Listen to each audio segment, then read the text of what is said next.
கடவுள் ஒரு நாள் கழுதையை படைத்து அதனிடம் சொன்னார், நீ ஒரு கழுதை, காலை முதல் மாலை வரைக்கும் நீ உழைக்க வேண்டும், உன்மேல் சுமைகள் இருக்கும், நீ புல்தான் சாப்பிட வேண்டும், உனக்கு அவ்வளவாக அறிவு இருக்காது, நீ 50 வருடங்களுக்கு வாழ்வாய் என்றார்.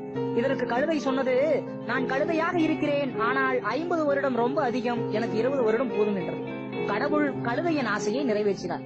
அடுத்து ஒரு நாயை படைத்து அதனிடம் சொன்னார், நீ மனிதனின் வீட்டை காக்கும் காவலன், அவனுடைய அன்பு தோழனாக இருப்பாய், மனிதன் உண்ட பிறகு உனக்கு கொடுப்பான், நீ 30 வருடங்களுக்கு வாழ்வாய் என்றார். இதற்கு நாய் கூறியது, கடவுளே 30 வருஷம் ரொம்ப அதிகம், எனக்கு 15 வருடம் போதும் என்றது.